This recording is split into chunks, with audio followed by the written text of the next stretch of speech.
So the theme this month is the art of plenty. The art of plenty.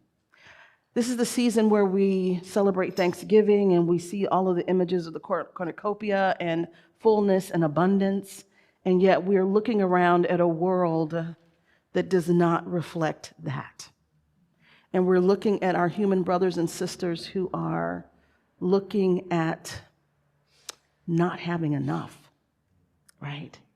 And so, as Tyrone pointed out in his inspiration to craft that beautiful song, is how do we stand in the truth that we know in religious science and science of mind and look out into a world that appears to be having an opposite experience? And then how do we reconcile that? How do we walk through that? Because we're in interesting times, turbulent times.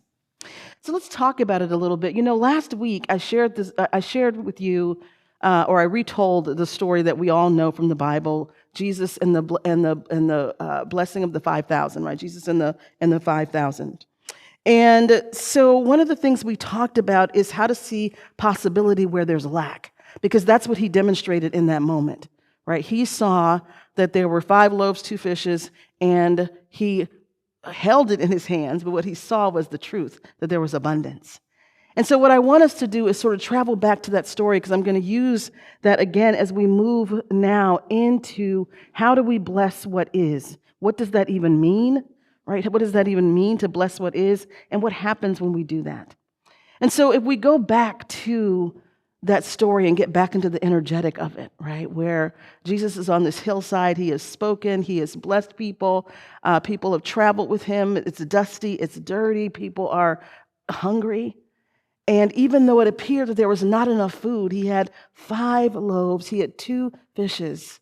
But what does he do? He takes what he has in his hands and he holds it. He looks up. He says, "Thank you." And he blesses it. And then he begins to distribute the food. And we all know the story. It did not run out. In fact, there were 12 baskets of food left over, right? And so I think the big thing for us in revisiting that story is to get to the truth behind the appearance. The truth behind the appearance. So yes, there was a limited amount of food. There was a limited amount of whatever the substance is that we want, right? Whether it's money, it's health, it's whatever it is in our own lives. And what Jesus modeled for us that we already know is instead of looking at, oh my God, there's only 5 loaves here, there's only 2 fishes here, there's only this little amount. Instead of looking at that, he looked up, meaning he disengaged from the appearance. Right? In science of mind, we call it denial. Not that you're denying that there's 5 loaves and 2 fishes, but that you are choosing to not look at that and instead look up to source, right? Looking to the divine presence, looking to that power, that presence that is abundant, that is forever, that is eternal, that is infinite, that is all powerful, that presence that is the only thing that can transform what we see in our hands, right? And so he chose to look up instead of looking at the appearance. And the next thing he did was give thanks. And when do we typically give thanks? After we receive something, right? So he didn't plead, didn't supplicate, didn't beg. He gave thanks because he already knew it was done, right? And then he blessed it, right? He blessed it. And in spiritual terms, blessing is to see the truth, the capital T, truth inside of something, to see the divinity in that thing. And it escalates, it accelerates, it multiplies, right? It accelerates the blessing, right? So by him seeing the truth, seeing that abundance is already there, abundance is in my hands, abundance is from source. By seeing that, it accelerated we call it in modern terms, manifestation or the miracle, right? It accelerated, in quantum terms, it is the quantum field collapsing into form. Right? So it accelerated that process because his consciousness, his knowing was so strong, his alignment with the whole is so strong that instantly, by speaking his word, that could happen, right? And so that is the process that we can borrow for our lives. This is what we can borrow for our lives and then borrow for the collective. So let's talk about our lives. So I don't know, is there anyone here who has something going on for them that feels like lack and limitation. Now, it may be time, like I don't have enough time to do all the things I want to do. It may be money, I don't have enough money. There may be a relationship, I don't have enough support, right? It may be, I see some laughter. I see some, I feel like maybe this is resonating. So there's some things in your life where it feels like I don't have enough of something, right? Or something is not working, or something is broken. Would you agree to that? Yes? And so then what Jesus is modeling for us is to look at that thing that appears to be limited. And if you look at what appears to be limited and then choose to look up and really look in and know that source, spirit, truth, God, whatever name you want to give it, by looking at that, focusing on that, seeing that back of the low bank account, right? Seeing the truth of health and vitality back of the illness or the dis-ease. Seeing full support even though there may be no one around or it doesn't feel like you have support. By focusing on the fullness, focusing on spirit, focusing on that which is, it accelerates and transforms the physical life, the physical form. Are y'all following what I'm saying? Yes?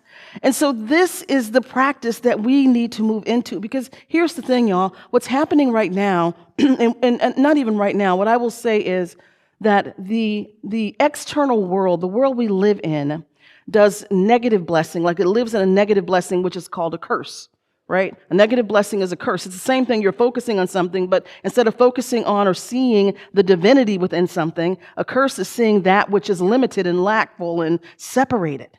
Right? It's just backwards, yes? And so our world that we live in focuses exclusively almost, or at least abundantly, on lack. There's not enough this, there's not enough natural resources, so I have to take from somewhere else, right? There's not enough of food, or there's not enough this, or there's not enough money, or there's not enough jobs, so I have to compete with other people, or there's not enough people for me to be in a relationship with, so I had to stab someone else in the back, right? This energy starts going because it's based on seeing what we're seeing collectively, and then what we're fed through the algorithm of social media and the algorithm of life. We're fed lack and limitation. There's not enough.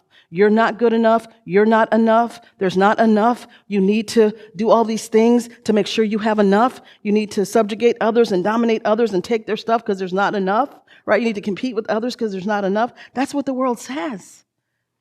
And so what we're called on to do, because we know this teaching, what we're called on to do, is to take a breath.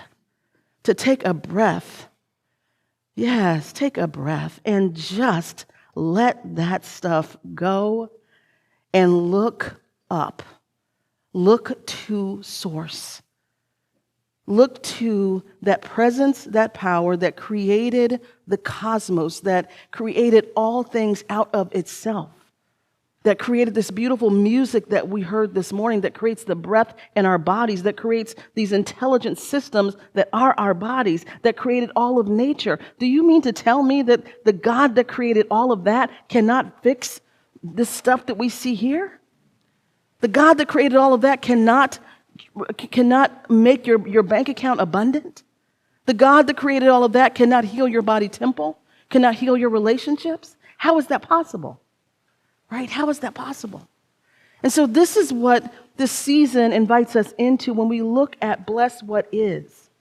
Right? Bless what is, meaning see the divinity in whatever is before you. If it looks like your bank account is in a negative and you don't have enough, look at that and bless it. Look at that and see abundance there. Right? Look at that and even think, you know what? Okay, my account is this way, but this bank has millions and millions and billions of dollars rolling through it at any time. The money energy is abundant, moving through this same bank where I have my money. I am opening myself to that abundance.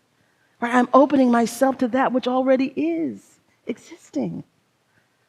Or if it's health, that you're focused on health and seeing, okay, I have this diagnosis, or I have this condition, and how do I then go to source to understand that the same God that hung the sun in the sky is coursing through my veins. The same vibration of creation is coursing through my veins. Is powering up my cells, is remaking my mitochondria, is the stuff that my organs and bones and muscles are made of. How do I stay in that vibration of that which created me? Yeah. And if it's time, right? I don't have enough time. And looking at when, this is a really interesting thing that happens when you get aligned with the divine. All of a sudden, so many things open up, including time. I remember when I was in practitioner, I've shared the story before, when I was in practitioner training at Agape. This was 30 years ago. And I lived in Silver Lake, and Agape is in Santa Monica. So if you know LA, you know that is a distance. And with traffic and freeways and trying to get there after work, it was always a thing.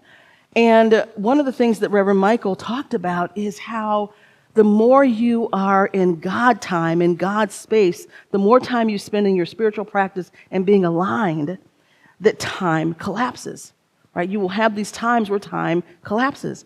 And there were a few times where literally a drive that would take me, 45 minutes, an hour and a half, where literally I would be there in like 20 minutes. Like, it was insane. And this happened for a few of us in class. We would notice it and talk about it. Like, how is that even possible, right? How is it even, like, and it's one of those things when it happens where and maybe this has happened for you, where you're doing something and you're so in the flow, right? You're so in the flow. And then you look at the clock and go, what? Like, only a little bit of time has passed. It seems like an hour. It seems like it's been hours, and it's been, 15 minutes. Has that ever happened for you? Right? So it's the same thing, right? You're in flow. It may happen when you're creating something, when we're in our zone of genius and something is moving through us. We get so aligned with the divine that time has a different feeling. So there's actually enough time, is the point I'm making, right? There's actually enough time. Gay Hendricks, in his book, The Big Leap, which is a great book. It's one of my favorites. I mention this a lot. It talks about how we actually transform and break through our limits. But in this book, Gay Hendricks, who is a great author and coach, he calls it Einstein time. Einstein time, right? When you are so in your zone of genius, so in the flow, so at one. He doesn't mention it in spiritual terms, but he describes the same things. When you're in your zone of genius, when you're fully aligned, time, how they say time stands still, like something alters how you experience time. Yes? And so the point I'm making here is that there's enough. There's enough if we get aligned with abundance. If we bless what is, begin to see the power of God in whatever it is that appears to be lack and limitation. And so what does this mean for the world that we live in? How do we walk through this right now? Right? Because it's difficult to look at the world and to look at the things that are happening where we're coming into the holidays and people don't have enough food, right? Or people don't have the necessities that they need. Or there are people who are struggling with violence and strife and things that we just cannot even imagine. And so here is what I always say.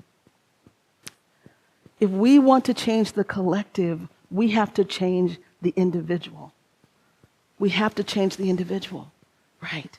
Now, am I saying don't do anything to help anyone until you're transformed and have Jesus-level consciousness? No, that's not what I'm saying, right? We still take inspired action. If you are moved to support or help or to raise money or to march, whatever that is, then you do those things. And you also begin, even as you're doing that work, instead of looking at what you don't want and amplifying what you don't want and talking about the limitation things, you begin to speak abundance and to share abundance and to speak of light and love and the things that you do want, right? So as an example, what I talk about a lot is on social media, and I talk about it all the time because it's so powerful. It is literally running our world, right? It's running our world. And so if we want to see a different world, we have got to flip the algorithm. Right now, the algorithm of the world, of our thinking, of social media, all of it is lack and limitation.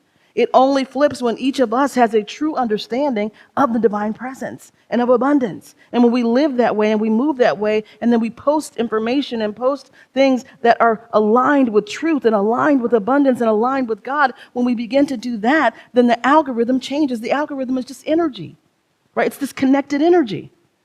And so as each of us get more aligned with spirit, as each of us look up to source, as each of us do our own practice, get rid of our own lack and limitation in our consciousness, get rid of our own competition in our consciousness, get rid of our own I'm not enough in our consciousness, right? When we burn those things off, let them leave our beingness, then we become places and spaces of abundance. We become places and spaces that can bless anything and call forth its true nature. Right? Imagine if all of the people in science of mind and religious science, New Thought, Unity, I was at Unity Palo Alto last night, right? Imagine if all of us who know this teaching came together and we focused our attention on blessing what is, the messy, the violent, the dirty, the competition, the negative. And when I say blessing, what we're doing, we're not saying it's okay.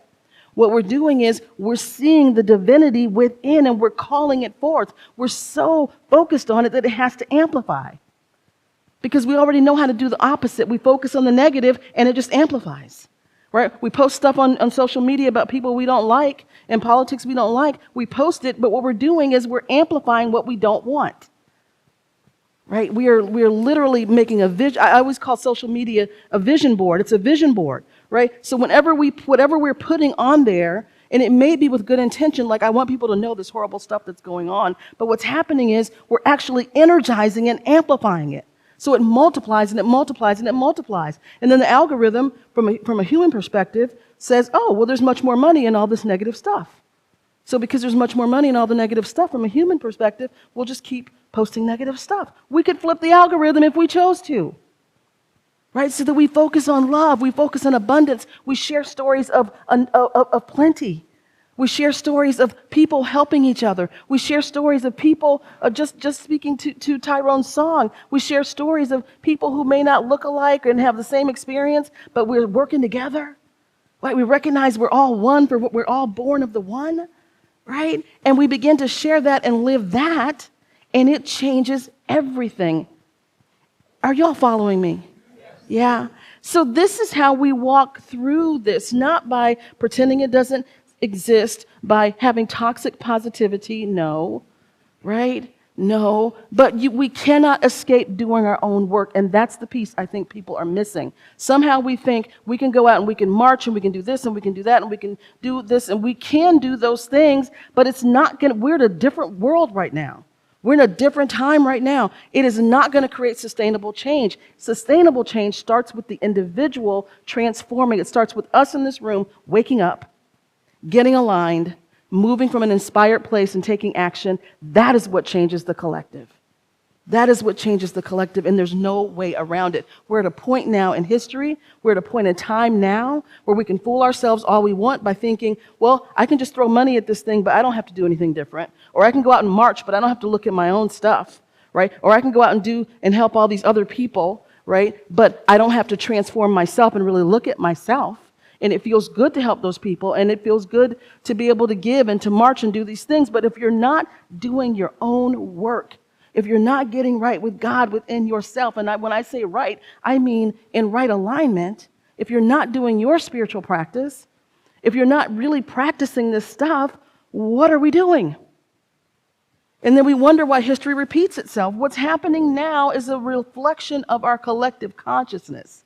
And it's up so we can have a chance to heal it.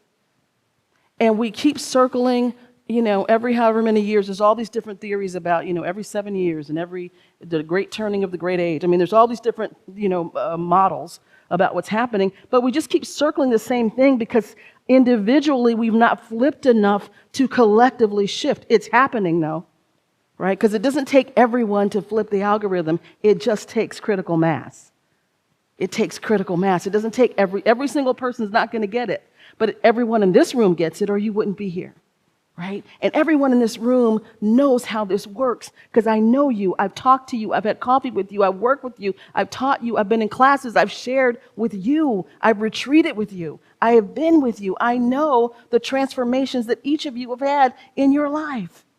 I know the lack and limitation that you have looked at in your life, and you've used these principles to overcome them, right? To transcend them and to master things in your world. I've seen it.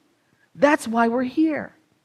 And so my invitation to you, and the reason I wanted to be here in Silicon Valley Center for Spiritual Living, I think the reason it was birthed through me is so we can get this in this place that is the birth of this technology that is changing our world, right? We can get that here. We can get that source is greater. Divine intelligence trumps artificial intelligence all day, every day, but you have to be aligned with it, right? Source is all powerful. Source is the ultimate. The law is the ultimate algorithm, but you got to be aligned with that which is true, right?